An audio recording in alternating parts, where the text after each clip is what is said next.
Listing, my number is 10. A Sister's Eulogy for Steve Jobs by Mona Simpson. I grew up as an only child with a single mother because we were poor and because I knew my father had immigrated from Syria. I imagined he looked like Omar Sharaf. I hope he would be rich and kind and would come into our lives and our not yet furnished apartment and help us. Later, after I met my father, I tried to believe he'd changed his number and left no forwarding address because he was an idealistic revolutionary plotting a new world for the Arab people. Even as a feminist, my whole life I'd been waiting for a man to love who could love me. For decades, I thought that man would be my father. When I was 25, I met that man and he was my brother. By then, I lived in New York, where I was trying to write my first novel. I had a job at a small magazine in an office the size of a closet, with 3 other aspiring writers. When one day a lawyer called me, the middle-class girl from California who hustled the boss to buy us health insurance, and say his client was rich and famous and was my long-lost brother. The young editors went wild. It was 1985, and we worked at a cutting-edge literary magazine, but I had fallen into the plot of a Dickens novel, and really, we all loved those best. The lawyer refused to tell me my brother's name and my college starting a betting pool. The leading candidate, John Travolta. I secretly hoped for a literary descendant of Harry James, someone more talented than I, someone brilliant without even trying. When I met Steve, he was a guy my age in jeans, Arab or Jewish looking, and handsomer than Omar Sharaf. We took a long walk. Something happened. Then we both liked to do. I don't remember much of what we said that first day. Only that he felt like someone I'd picked to be a friend. He explained that he worked in computers. I didn't know much about computers. I still work on a manual Olivetti typewriter. I told Steve I've recently considered my first purchase of a computer, something called the Chromical. Steve told me it was a good thing. I waited. He said he was making something that was going to be instantly beautiful. I want to tell you a few things I learned from Steve during 3 distinct periods. Over the 27 years I knew him, they are not periods of time, of years, but of state of being. His full life, his illness, his dying. Steve worked at what he loved. He worked really hard every day. That's incredibly simple but true. He was the opposite of absent-minded. He was never embarrassed about working hard, even if the results were failures. If someone as smart as Steve wasn't ashamed to admitting trying, maybe I didn't have to be. When he got kicked out of Apple, things were painful. He told me about a dinner at which 500 Silicon Valley leaders met the then sitting president. Steve hadn't been invited. He was hurt, but he still went to work at Next every single day. Novelty was not Steve's highest value. Beauty was. For an innovator, Steve was remarkably loyal. If he loved a shirt, he'd order 10 or 100 of them. In the Palo Alto house, there are probably enough black cotton turtlenecks for everyone in this church. He didn't favor trends or gimmicks. He liked people his own age. His philosophy of aesthetics reminds me of a quote that went something like this. Fashion is what seems beautiful now, but looks are ugly later. Art can be ugly at first, but it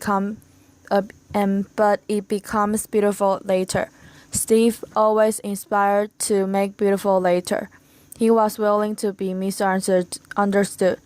Uninvited to the ball, he drove the third or fourth iteration of his same black sports car to Next, where he and his team were quietly inventing the platform on which Tim Berners-Lee would write the program for the World Wide Web. Steve was like a girl in the amount of time he spent talking about love. Love was his supreme virtue, his god of gods. He tracked and worried about the romantic lives of the people working with him. Whenever he saw a man he thought a woman might find dashing, he called out, "Hey, are you single? Do you want to come to dinner with my sister?" I remember when he phoned the day he met Lauren. "There's this beautiful woman and she's really smart and she has this dog and I'm going to marry her." When Reed was born, he began gushing and never stopped. He was a physical dad with each of his children. He fretted over Lista's boyfriends and Erin's travel and skirt length and Eve's safety around the horses she adored. None of us who attended Reed's graduation party will ever forget the scene of Reed and Steve slow dancing. His abiding love of Lawrence sustained him. He believed that love had happened all the time, everywhere. In that most important way, Steve was never ironic, never cynical, never pessimistic. I tried to learn from that still. Steve had been successful at a young age, and he felt that had isolated him. Most of the choices he made from the time I knew him were designed to dissolve the walls around him. A middle-class boy from Los Altos, he fell in love with a middle-class girl from New Jersey. It was important to both of them to raise Lisa, Reed, Erin, and Eve as grounded, normal kids. Their house didn't intimidate with art or polish. In fact, for many of the first year I knew Steve and Lo together, dinner was served on the grass, and sometimes consisted of just one vegetable. Lots of that were one vegetable, but one, broccoli, in season simply prepared, with just the right, recently snipped herb. Even as a young millionaire, Steve always picked me up at the airport. He'd be standing there in his jeans. When a family member called him at work, his secretary, Lynetta, answered, "Your dad's in a meeting. Would you like to interrupt him?" When Reed insisted on dressing up as a witch every Halloween, Steve, Lauren, Erin, and Eve all went weekend. They once embarked on a kitchen remodel. It took years. They cooked on a hot plate in the garage, the Pixar building, under construction during the same period, finished in half the time. And that was it for the Palo Alto house. The bathrooms stayed old, and this was a crucial distinction. It had been a great house to stay with. Steve saw to that. This is not to say that he didn't enjoy his success. He enjoyed his success a lot, just minus a new zeros. He told me how much he loved going to the Palo Alto bike store and gleefully realizing he would afford to buy the best bike there, and he did. Steve was humble. Steve liked to keep learning. Once, he told me if he grew up differently, he might have become a mathematician. He spoke fervently about college and loved walking around the Stanford campus. In the last years of his life, he studied a book of paintings by Mark Rothko, an artist he hadn't known about before. Thinking of what it could inspire people on the walls of a future Apple campus, Steve cultivated with me what other CEO knows the history of English and Chinese tea roses and has a favorite that Austin Rose. He has surprise tucked in all his pocket. I will venture that Lauren will discover treats, songs he loved, a poem he cut out and put in a drawer. Even after 20 years of an exceptionally close marriage, I spoke to him every other day or so.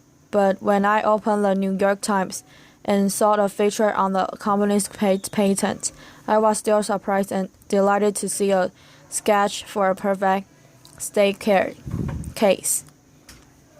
With his 4 children, with his wife, with all of us, Steve has a lot of fun. He treasured happiness. Then Steve became ill and we watched his life compress into a smaller circle. Once he did love walking through Paris. He discovered a small handmade soba shop in Kyoto. He downhill skied gracefully. He crossed country skied clumsily no more. Eventually, even ordinary pleasures like a goose pitch no longer appealed to him. Yet, what amazed me, and what I learned from his illness, was how much was still left after so much had been taken away. I remember my brother learning to walk again, with a chair, after his liver transplant. Once a day he would get up on legs that seemed too thin to bear him, arms pitched to the chair back. He pushed the chair down the Memphis hospital corridor towards the nursing station, and then he sit down on the chair rest, turn around and walk back again. He counted his steps and each day pressed a little fuller. Lauren got down on her knees and looked into his eye. "You can do this, Steve," she said. His eyes widened, his lips pressing to each other. He tried. He always tried, and always with love at the core of that effort. He was an intensely emotional man. I realized during that terrifying time that Steve was not enduring the pain for himself. He set destination. His son reached graduation from high school.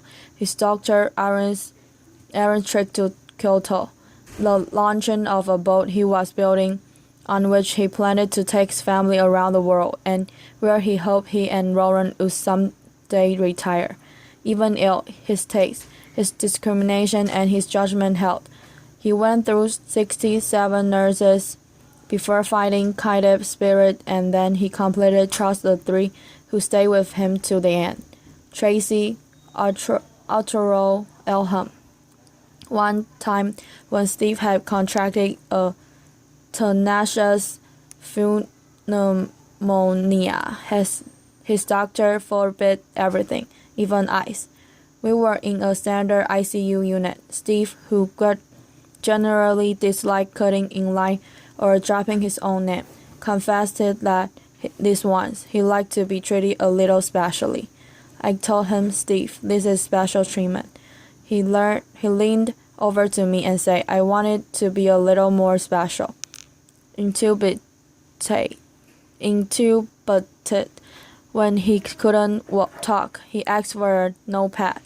He sketched device to hold an iPad in a hospital bed. He designed new fluid monitors and X-ray equipment. He redrew that not quite special enough his hospital unit, and every time his wife walked into the room, I watched his smile remake itself on his face.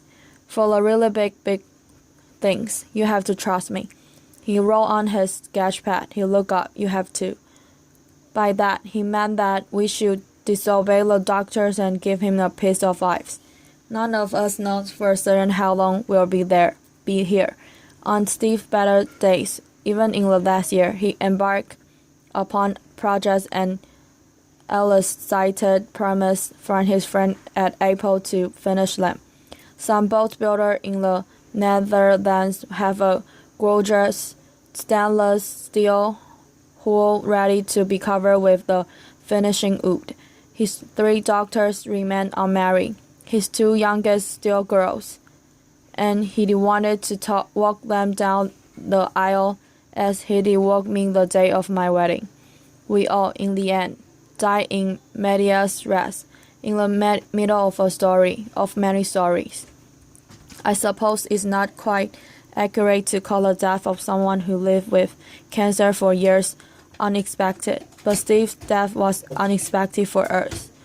When I learned from my brother's death was that character is essential. When what he was how he died.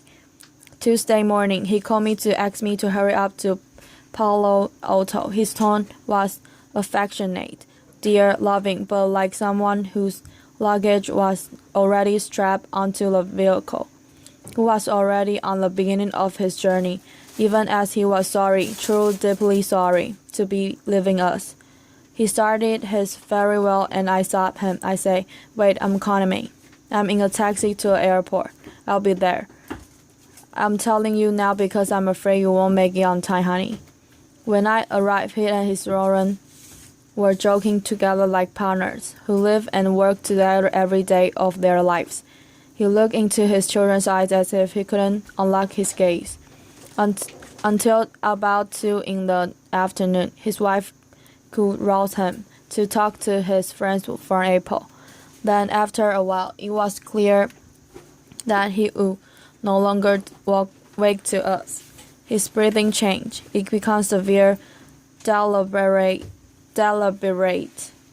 purposeful. I could feel him counting his steps again, pushing farther than before. This is what I learned. He was working at this too. That didn't happen to Steve. He achieved it.